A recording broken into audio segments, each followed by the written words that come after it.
ಅಮ್ಮನವರು ಬರೆದು ತೋರಿಸೋದೇ ವಿಷಯ ಎಲ್ಲ ನೋಡಿ ತಂಗೈ ಮೇಲೆ ಬರೋದು ಭಾರಿ ವಿಶೇಷ. ಆಯ್ತು, ನಿಮ್ಮ ಸಮಸ್ಯೆ ಕೇಳಿ. ಇದ್ದಿನೇ ಬರಂಗಿಲ್ಲ.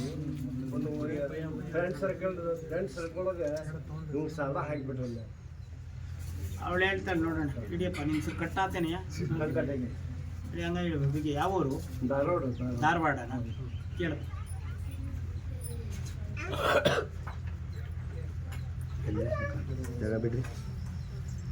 ಪಾಪ 5 ವರ್ಷಗಳಿಂದ ಕೂಸಿಗೆ ನೆಮ್ಮದಿ ಇಲ್ಲ ಅಂತಾಳೆ.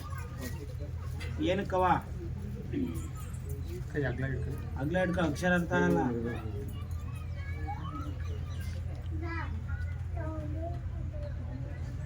ನೀನು ಮಾಡಿದಂತ ಸಂಘದಿಂದ ನೀನು ಫಲಾಫಲಗಳನ್ನು ಅನುಭವಿಸ್ತಾ ಇದ್ದೀ ಕಣಪ್ಪ ಅಂತ ಹೇಳ್ತಾರೆ. ಜೋರಾಗಿ ಹೇಳು, ಹೆಸರು ಕಣವ, ನೀನು ಹೇಳಿದ ಕರೆಕ್ಟ್. ಈಗ ಏನ್ ಮಾಡೋದವ? ತಡಿಯೋ, ಒದೆ ತಿಂತಿ ಈಗ.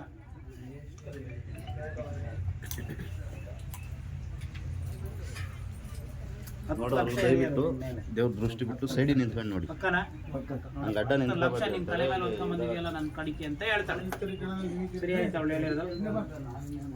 ಈಗ ಏನ್ ಮಾಡ್ಬೇಕಮ್ಮ? ಇಂಥ ಹೆಂಗ್ ಕೇಳ್ಕೊಳ ಬಂದಿದ್ಯಾ? ನೀನ್ ಸಾಲ ಮಾಡಿದ್ಯಾ 10 ಲಕ್ಷ ತಲೆ ಮೇಲೆ ಎಂತ ಪರಿಹಾರ? ಇದ್ರೊಳಗಿರೋದು ಬಿಡು, ನಿದ್ದೆ ಕೊಡ್ತೀನಿ ಆಯ್ತಾ? ಏನ್ ಮಾಡ್ಬೇಕು ಹೇಳೋ?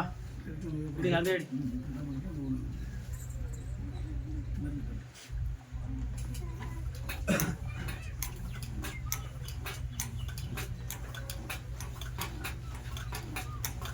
ನವಗ್ರಹ ಕಟ್ಟೋಡಿಸು. ಅಲ್ಲಿವರೆಗೂ ನಿನಗೆ ಅವರು ಶತ್ರುಗಳಿಂದ ಆಗ್ತಾ ಇರ್ತಕ್ಕಂಥ ಸಮಸ್ಯೆ ನಿವಾರಣೆ ಆಗಲ್ಲ.